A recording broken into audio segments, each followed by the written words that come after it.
Welcome back folks, my name is LastKnownMeal and today in Cyberpunk 2077 we have a lot to go through. Yesterday all of a sudden CDPR dropped new Xbox One X and Series X gameplay footage, so let's analyze it.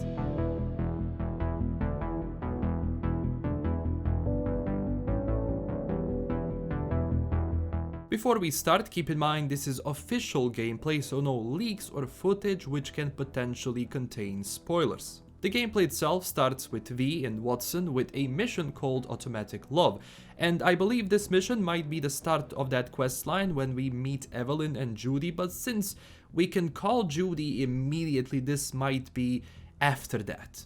So the gameplay itself switches from Xbox One X and Series X. Generally the transition between the two was almost seamless, but obviously you can see the difference in graphics and frame rate compared to one another, but still I was positively surprised that the game ran well even on current gen, like really well. We also have a very interesting scene on the road here, so V parked her car right on the road itself, and it seems this is what NPC AI will do in that case, kinda wait for you to move. I do wonder if they lose their patience and try to ram your, through your vehicle. That would be interesting.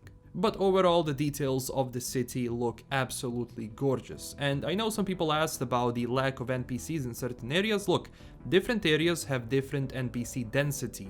They do that so you don't have random NPCs spawn in random places just to fill a place in that level. So that means some areas will see more traffic during the night, some during the day, same as it is in our cities. Not every place, even in the biggest city, is, full 24/7, at least not in all places. Also, the Quadra V is driving, it's actually an Easter egg for General Lee, an iconic vehicle from the show Dukes of Hazzard. Keep in mind, because the vehicle has a marker on it, I do presume this is one of the vehicles we can store. Also, in the corner you have an option to call your vehicle, just like you called Roach in The Witcher 3. I think there is going to be actually an option of all of the vehicles you have in your garage, so you can pick one and that vehicle will come to you. That's just my assumption. In the next shot we are at Lizzie's, and one thing we can notice are some of the markers on the counter which can be, lore information that you pick up and find out more about certain characters and places. Also, it seems in the bar itself you have the merch store. I do wonder if we can buy stuff from here, but since this might be their clothing line, of course for the mocks, it might be the case. Then a discussion with a mocks member, which I enjoyed because the dialogue seemed nice and it doesn't go in the way of gameplay itself. After that we are back in Quadra, and V has a task to go to a mega building H8, so later on we are going to see what they mean by mega building and why they are so important. Also, the area we just went in is Little China, and the game will obviously tell you that. Of course, that area is in Watson itself. Also, in the map we see some elements of verticality because these grayed out roads will, is going to be a highway above, so those things are quite common in Night City because Night City is layered in a sense from like 2020. They didn't have place to build, so they build on top of everything else. If you look at ads and the light around the city, you can see it holds out really well, even on a current gen console. I was worried about the things they have to remove from the game, like certain ads and elements that will, fix the frame rate, but overall, like, textures and everything look nice, especially, as I said, being on a current gen, but we also saw the game running without any special frame rate drops, but I am sure those will be present somewhere. It's quite normal now for current gen. You have a bunch of new games which come out that sometimes, have those FPS hiccups. It's possible. Here in the corner we can see a little star flashing. Now, I could be wrong here, but this looks like a police badge, but I could be wrong. This might be one of those bounties you can track down in the city. The bigger the criminal, the higher the reward, so you can knock them out or flatline them and collect the reward from NCPD. Besides that, we also see Wakako Okada, or as V calls her, the Lady of Westbrook Estate. She will be, I guess, our fixer in a sense, at least in that district, and she says they have to sort out the money for Sandra Dorset that we actually save in the 48-minute demo in the beginning. That was Sandra Dorset. Also, here we see one of those random encounters we can participate in. On the side we see people arguing, and we also get a message from Wakako saying, "Remember V, it's unwise to engage," obviously referring to the mission at hand. So yes, People will tell you sometimes, look, don't fight him, it's for your own good, but it's up to you to decide what do you ultimately do. It's just a warning. Also here we see one of the fast travel terminals you unlock as you visit different places. After that we move into the elevator with Johnny. We can see a couple of floors. Obviously this is a mega building, so every single floor in a sense is going to be bigger and it's going to be like a self-organism in a sense. But yeah, Johnny is going to appear around us most of the time to either give us advice or just to talk about the mission or the story itself.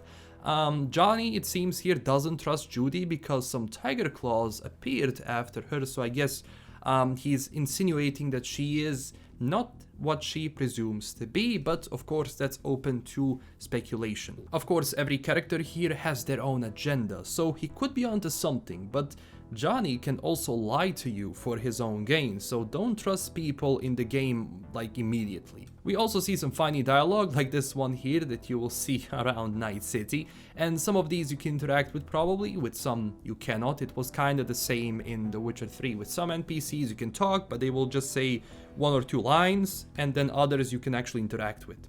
But I really want to commend the sound design team because the effects of the city combined with dialogue and everything sounds really crisp and really well done. So hold on, you take a blow up doll, remodel the hole, and that's cheating. That's infidelity. No. Well, how's that any different? Also vending machines in the back like Mix It Up and Big Burrito, where you can buy food to restore health and have other benefits from eating and drinking, but you won't get hungry or thirsty. That mechanic is not included in the game itself. And then we go to the clouds, which could be an escort house, especially with this ceiling over here. Am I the only one seeing something here? But at least you can see how big this mega building actually is, because it's a whole organism, as I said, in a sense, with shops, apartments, different entities, gangs. It's a whole small city. Then we see some new markers like the one here with the booze and the more lore or just info on the bar, counter and the sofa down below. There is also a talk or text symbol. I think this is actually an NPC behind this wall. It was interesting to see how does V actually know where he is. Now here we see Tom, some guy we probably have to interrogate about Evelyn. Again, there are no spoilers, so we don't know what is afoot.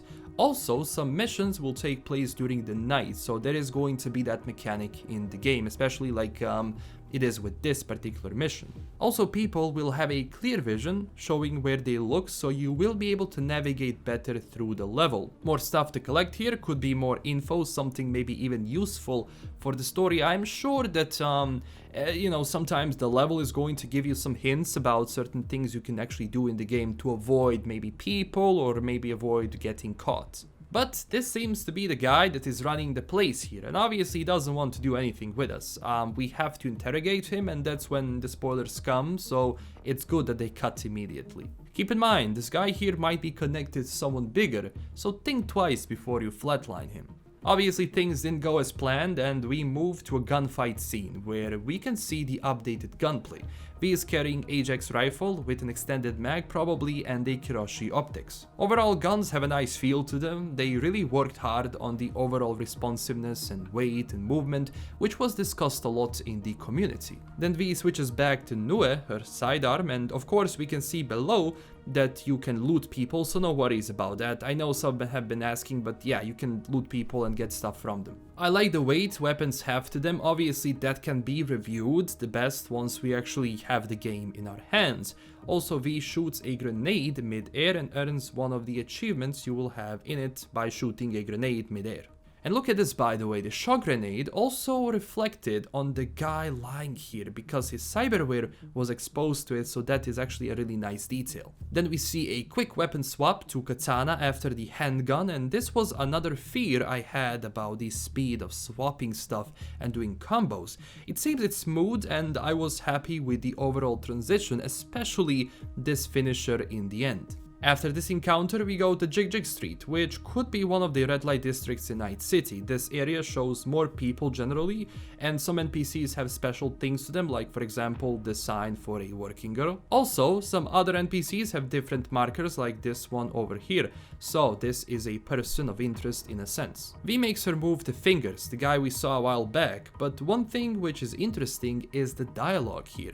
So you will have a couple of options with this punk. It's either to calm things down, look for fingers, and well, tell him to sod off. Obviously, if you have your intimidation or strength up, you can immediately stop the fight, but it requires a stat. Things escalate and gunfights start. I was looking at the overall behavior of NPCs. It seems they can lock in fast, but of course one quick hit with a grenade and they are all down. Again, not too spongy, they have good feedback, but I hope the hardest difficulty, in this game makes it so that 2 to 3 bullets will flatline you. That would be a challenge because you have to carefully pick your fights, you can't go head in. But again, this is Cyberpunk, people have subdermal armor, so that's why some take longer to take down, quite lore friendly. Overall, we didn't see much of this dialogue, but it was interesting enough to keep you entertained. Some people saw the bug with the cigarette, but yeah, they know about this. It's nothing game breaking, don't worry about it. And now, the scene people have been asking a lot, and that's the Braindance scene where we have these two individuals putting someone with a net running suit, I believe, into a chair. Again, I know in the past some said they were bozos, but they are not. This is not how they operate. To be honest, I have no clue who they are. Might be some secret society or group connected to someone. My guess is that they have something to do with Night Corp or someone, but that's just a giant speculation.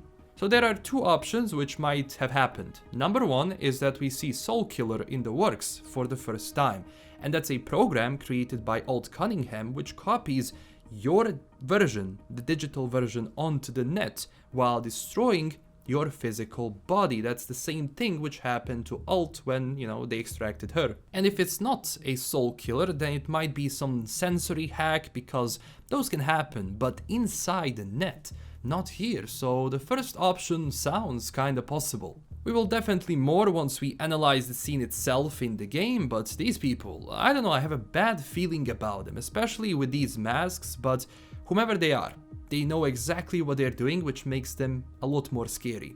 And overall, this is everything we had seen. Excited to see the PlayStation gameplay as well, which is coming before release as they said. So either on this Night City Wire or maybe next week sometimes, but no worries, of course they have to show PS gameplay. I will be going live tomorrow to watch the Night City Wire 5. I left you a link down below so you can join me and we will watch it all together. If you enjoyed the video, click that like and subscribe button, it really does help, and join our growing community on Twitter and Discord. I also do have a Patreon page. If you wanted an extra way to support the channel, you can do it below, and huge thanks to my current Patreon supporters. This is LKM signing out, and stay classy everyone. Bye bye.